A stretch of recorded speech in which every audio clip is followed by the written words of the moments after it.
Y'all, look what I got. Oh my god, I'm so happy to be reviewing this Zulays acrylics. I went and bought two acrylics. I also use her cluster gel and one of her rhinestone glues, but I definitely want to try out the acrylics, and I think I chose the most beautiful colors, like this luscious pink and tulip. Oh my gosh, wait till you guys see this swatch. Look at that reflect. Look at how many colors it reflects. It's like a little rainbow in there. It's just so, it's giving like mermaid, it's giving glitter, butterfly, sparkly, diva, like, ugh.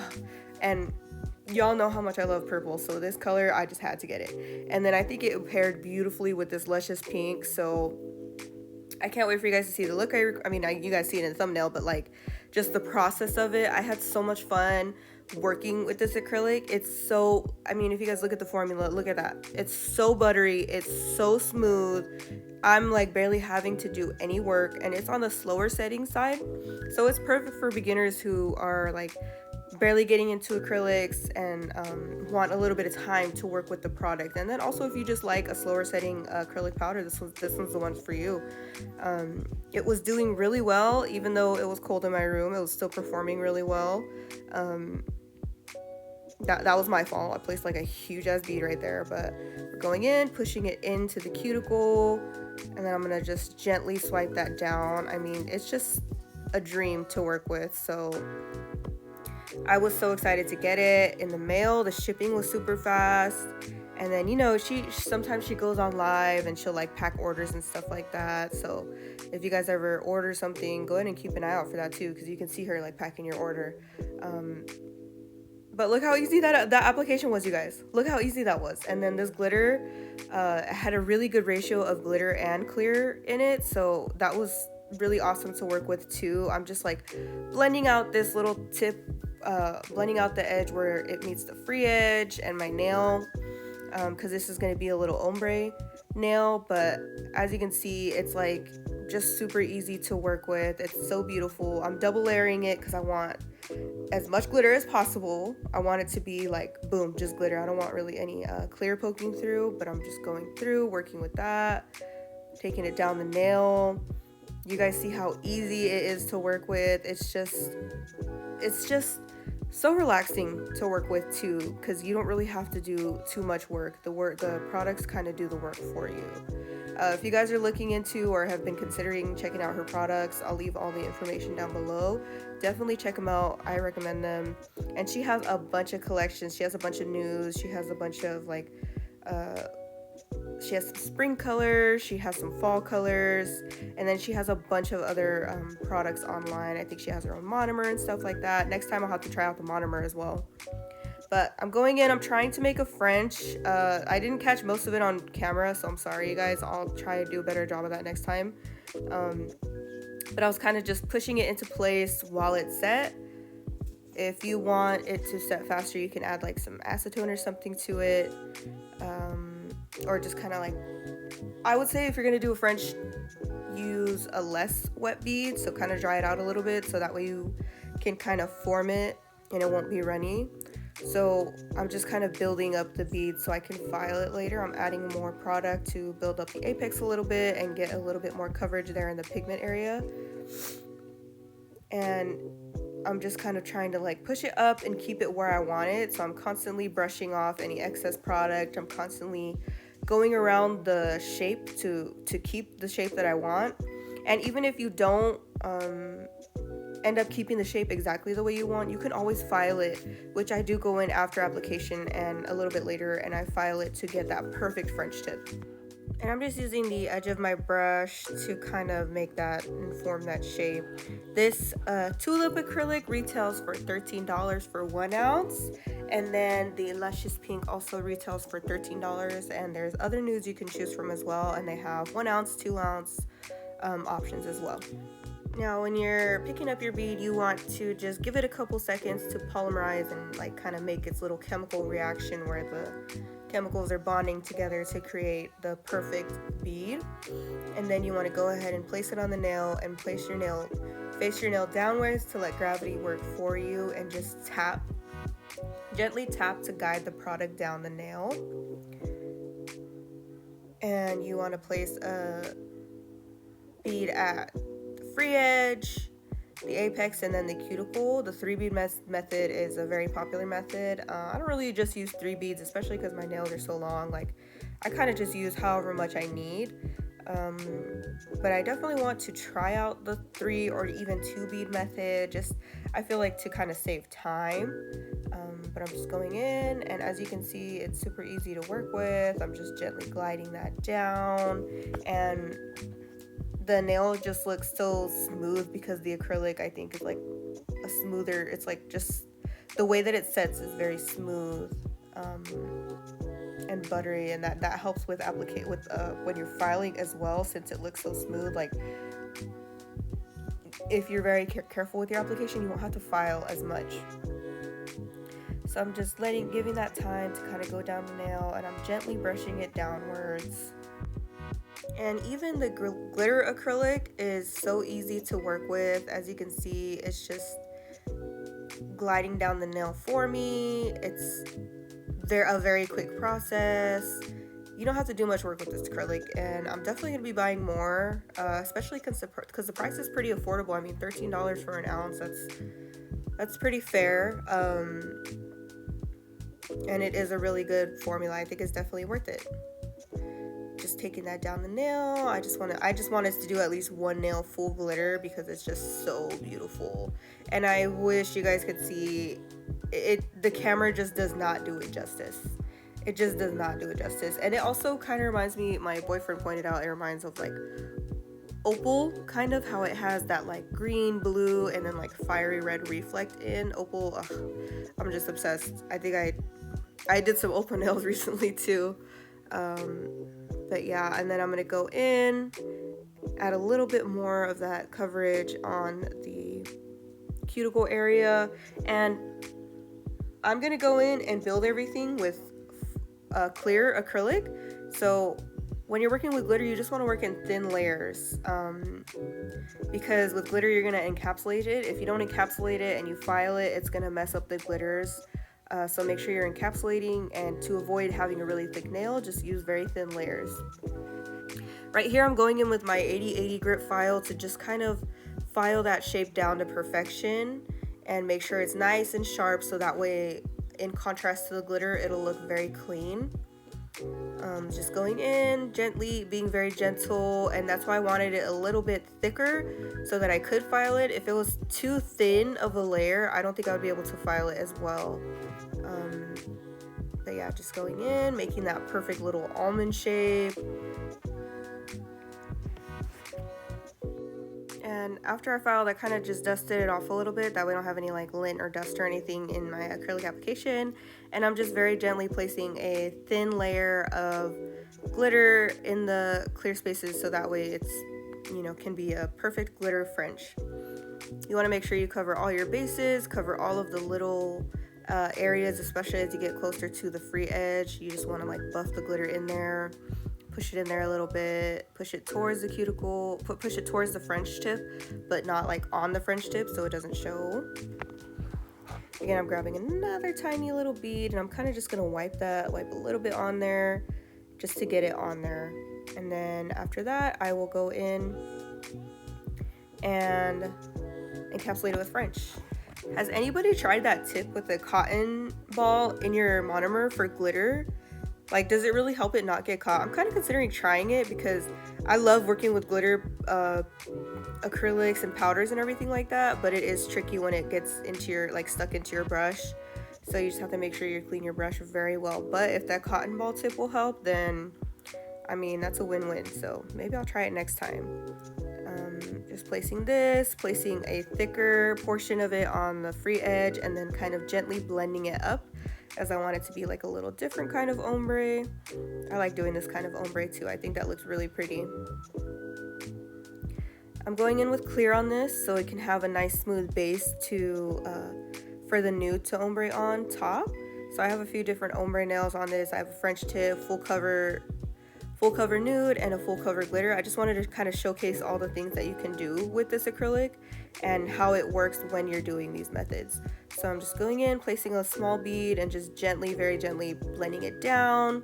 This color is so beautiful. I love it so much, even though I normally don't like these kinds of pinks on me because they're a little light. I think this color looks so beautiful on me, and I think it seems like it's a universal color too, so it'll look like pretty on pretty much everyone.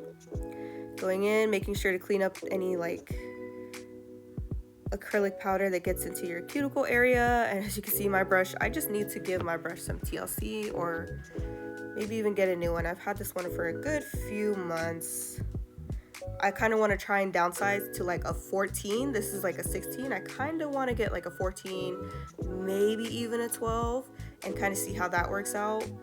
Because I notice I have trouble a little bit. Since it's such a big brush, it can hold a lot of liquid. So maybe I just want to try a smaller brush and see how that works for me too. So I'm putting it where I was like missing a little bit of ombre there, so I'm just putting it in the places where I'm missing it. I'm blending it up, I'm blending it down, and it came out flawless. I'm gonna go in with my clear application. I think it's pretty self-explanatory, so I'll just let you guys go ahead and watch that. Let me know if you guys have any questions. I'm using Mia's Secret clear powder. I pay on Amazon $17 for 4 ounces. Like that's a steal. You really can't beat that. And that's why I like to use clear to build up my apex and thickness. That way I can save my pigment products and save myself money in the long run as well. So I'm just gonna go in with my clear application. I'm kind of just adding where I'm needing it, and you want to make sure you're looking down the barrel of your nail. You're looking at it from all angles and sides. You want to make sure you're putting all the clear acrylic where it needs to go. And then if not, it'll show up in filing. And it happens to me too, to where I'm like filing down my nail and I'm noticing that I'm missing some acrylic, and it is what it is. Like, it happens sometimes, but yeah, I just want to make sure and it's hard to tell sometimes because it's clear. It's kind of harder to see, but you know, that's why you got to make sure to just try and like just do your best, you know, to look and make sure you are placing the acrylic in every little crevice, nook and cranny, and you have the right thickness at your cuticle, apex, and the free edge. But yeah, I'll go ahead and let you guys watch that process, and I'll also let you guys watch my filing process as well.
lighting in this footage right here. I'm really not sure what's going on. If you guys know why it's looking kind of cloudy like that, maybe I have dust on my lens. I'm not sure. Let me know if you guys have any. I'm still trying to like learn lighting and what different types of colors do what to the lighting and all that stuff. So you know, bear with me while I figure that out, and give me any tips and tricks if you guys have for filming lighting. Anyway, I'm going in with a sanding band at 9,000 RPMs to seal my cuticles. You can go whatever speed that you're comfortable with. And I did in the beginning make sure to season my file, that way I don't cut myself. And that's just, as I showed in the beginning, it's just running the edge of your sanding band against a file just to make sure it's not too sharp. You just want to do it like real quick, and you want to make sure to season all your files too, so you're not cutting yourself either. I'm just going around the cuticle area as much as I need to make sure that the nail is flush with my natural nail, as flush as possible. You want to make sure there's no like gaps or edges that anything could get under to catch it, or any water or like soap or anything that gets caught under there. You just want to make sure that the cuticle is flush to your natural nail as much as possible, so that nothing will go in there and cause lifting. And it just takes time and practice. I mean, I'm still not perfect, but you just try your best and keep practicing, and you'll get there one day, you know what I mean? And with nails, you really do have to take care of them. Like, they're accessories, they're not tools, they're not you know, you're not supposed to be using them to open your soda cans and all that stuff, even though I'm guilty of that sometimes, okay? But you really have to take care of them. Wear gloves when you're washing your hands. Be very gentle with them, you know, because they are attached to your natural nails, so you want to just be careful with them so your natural nail is protected as well. I'm going in with Beetles top coat. I just ordered 2 Koopa top coat, so y'all will see me using that, and I'll let you guys know. I see that Koopa top coat everywhere, so I wanted to order it and see what's all the hype about. And it's pretty affordable too. I forget the price, but you know, this Beetles one I ordered more as well. I'm kind of running out, that's why I'm like going into my bottle a lot. But yeah, and I also use the Beetles matte top coat. That one works really well too. But I also want to try the Nails by Dev matte top coat, because that one looks bomb, especially when people do their little cartoon art. But yeah, just top coating, and just look at the glimmer. Look at the glimmer, shimmer, flitter. Like, look at that. I'm sorry, guys. I'm just in love with it. I'm just in love with this look. I'm in love with this purple glitter. Y'all know purple is my favorite color, and especially this kind of purple, like a lighter lilac purple. So I'm going in with the Makartt nail glue. It's honestly pretty strong, and it's been working for me very well. I think you just have to, like, I personally just like to use a good amount just to make sure that there's enough on there. I'd rather have too much than too little. I'd rather be safe than sorry. So I'm going in and applying my little kind of like pearlescent pearl beads on there, just to kind of like show the little path of the butterfly or whatever. Just placing them on there at random, not really super worried about the like path it looks. I just want it to be a little like fairy dust, you know what I mean? And then I added some on the forefinger as well. Let me know what you guys think of this look. Let me know what you guys think of the acrylics. Would you guys buy it? I highly recommend them. Look at that. I'm so in love. I wish I didn't have to take it off, but I'll show you guys in different lighting as well, just how the glitter pops. Let me know what you guys think of the video. Let me know what you guys think I should review next. Thank you guys so much for watching and taking the time. I hope you guys have a wonderful day. Goodbye.